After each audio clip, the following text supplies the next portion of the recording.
नमस्कार बंधुरा रीता किचेन हाउसের পক্ষ থেকে জানাই স্বাগত। আশা করি আপনারা সবাই ভালো আছেন। চলে এসেছি প্রতিদিনকার মতন নতুন একটি রেসিপি নিয়ে। দেখতেই পাচ্ছেন একটি পাত্রে রয়েছে মাছ, এটা হচ্ছে কাতলা মাছ। আজকে কাতলা মাছ ভাপা করব। আপনারা যে কোনো মাছ দিয়ে করতে পারেন, ভেটকি মাছ, রুই মাছ, চিংড়ি মাছ, ইলিশ মাছ, যে কোনো মাছ দিয়ে ভাপা তৈরি করতে পারেন। প্রথম থেকে শেষ পর্যন্ত দেখতে থাকুন, আশা করি আপনাদের ভালো লাগবে। প্রথমে মাছটাকে কেটে নেব। মাছটাকে ধুয়ে নিয়েছি ভালো করে, আমি এটাকে ছোট ছোট পিস করে কেটে নেব।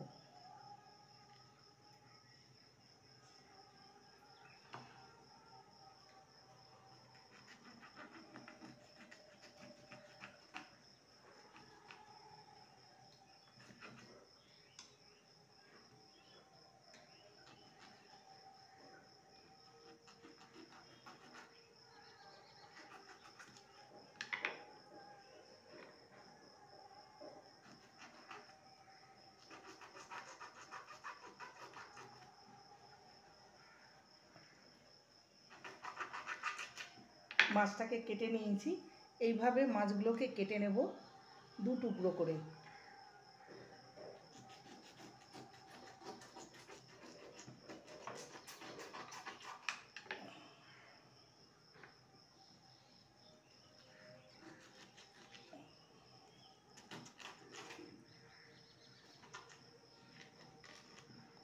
সব মাছগুলোকে এইভাবে কেটে নেব।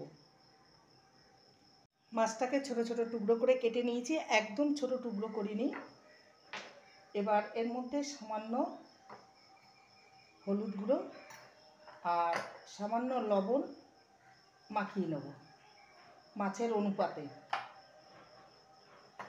আমি এটাকে হালকা ভেজে নেব, কেন কি আমার হাজবেন্ড পছন্দ করে না একদম কাঁচা মাছ। ইলিশ চিংড়ি খেয়ে নেবে, কিন্তু এই মাছগুলোকে কাঁচা একদমই খেতে চায় না, তাই জন্য হালকা আমি ভেজে নেব। আপনারা চাইলে কাঁচা মাছ দিয়েও করে নিতে পারেন। এবার এটাকে হালকা ভেজে নেব। কড়াইতে সরষের তেল দিয়ে দেবো।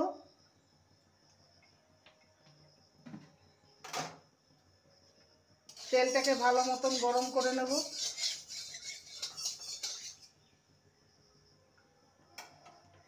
একটু কালো জিরে ফোড়ন দেব।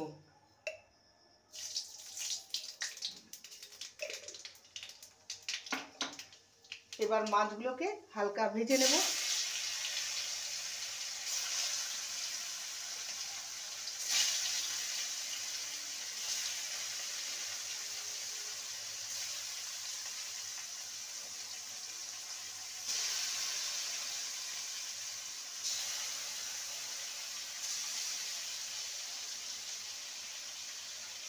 একটা মশলা রেডি করে নেব। এখানে 1 টিস্পুন সাদা সর্ষে, 1 টিস্পুন কালো সর্ষে, 1 টেবিল স্পুন পোস্ত, নারকেল কোড়া 3 চামচ দিলাম, আর একটা কাঁচা লঙ্কা, সামান্য লবণ, একটা মিহি পেস্ট করে নেব, আর সামান্য 1 টিস্পুনের মতন টক দই। বেশি দিইনি, টক টক হয়ে যাবে, খেতে ভালো লাগবে না। এবার একটা মিহি পেস্ট তৈরি করে নেব। মশলাটা রেডি হয়ে গেছে, এবারে চলে যাব নেক্সট স্টেপের দিকে। মাছগুলোকে উল্টে দেব।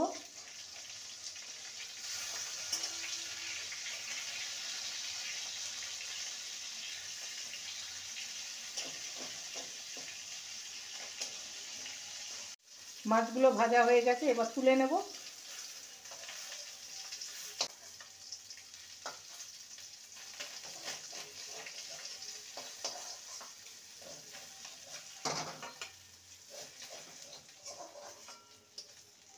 এবারে মশলাটা দিয়ে দেবো, সর্ষে পোস্ত নারকেল বাটাটা। একটু মশলা ধুয়ে বাটিটা মিক্সার জারটা ধুয়ে দিয়ে দেবো। এবার এর মধ্যে দিয়ে দেবো হলুদ গুঁড়ো, স্বাদ অনুযায়ী লবণ, সামান্য ঝাল লঙ্কার গুঁড়ো,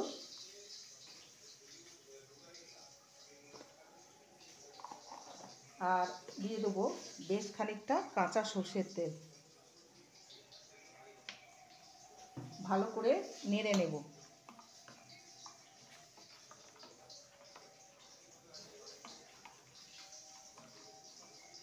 এবার ভেজে রাখা মাছের টুকরোগুলো দিয়ে দেবো।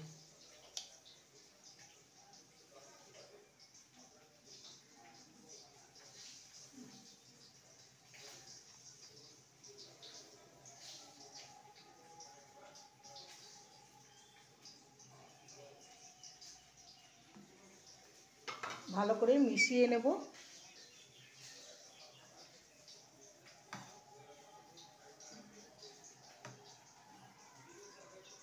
এবারে দিয়ে দেবো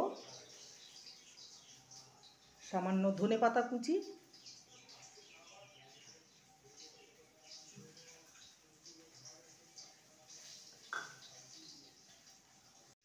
আর 3টে চেরা কাঁচা লঙ্কা। ওপর থেকে আবারও একটু সামান্য কাঁচা সর্ষের তেল দেব। এবার ঢাকা দিয়ে 10 মিনিট ভাপিয়ে নেব। গ্যাসে কড়াই চাপিয়ে দিয়েছি, জল দিয়ে দিয়েছি পরিমাণ মতন। এবার একটা স্ট্যান্ড দিয়ে দেবো। টিফিন কৌটোটা স্ট্যান্ডের উপরে দিয়ে দেবো। এবারে 10 মিনিট ভাপিয়ে নেব। ঢাকা দিয়ে দেবো। প্রথমে হাই ফ্লেমে 5 মিনিট ফুটিয়ে নেব, তারপর 5 মিনিট লো ফ্লেমে। 10 মিনিট হয়ে গেছে। মাছটাকে ভাপাতে দিয়েছিলাম, দেখতেই পাচ্ছেন জলটা প্রায় নেই, সামান্য জল রয়েছে। এবার গ্যাসের ফ্লেমটাকে অফ করে দিয়ে টিফিন কৌটোটা প্রচণ্ড গরম, ঠান্ডা করে নিয়ে আপনাদের সামনে হাজির হচ্ছি। ঢাকনাটা খুলে দেখে নেব, এখনও প্রচণ্ড গরম, দেখতেই পাচ্ছেন কতটা লোভনীয় হয়েছে। আমি কাতলা মাছ দিয়ে করেছি, আপনারা চাইলে রুই মাছ, মৃগেল মাছ, ভেটকি মাছ দিয়েও করতে পারেন। দেখতেই পাচ্ছেন কতটা লোভনীয় হয়েছে। দুপুরবেলায় গরম ভাতের সাথে আপনারা এইভাবে বানিয়ে পরিবেশন করতে পারেন। রেসিপিটি ভালো লাগলে প্লিজ লাইক করবেন, কমেন্ট করবেন, শেয়ার করবেন। চ্যানেলটিকে সাবস্ক্রাইব করার অনুরোধ রইল। যারা নতুন বন্ধু রয়েছেন চ্যানেলটিকে সাবস্ক্রাইব করে পাশে থাকবেন, বেলটি অন করে দেবেন, নোটিফিকেশন চলে যাবে আপনাদের কাছে। দেখা হচ্ছে নেক্সট ভিডিওতে। নমস্কার।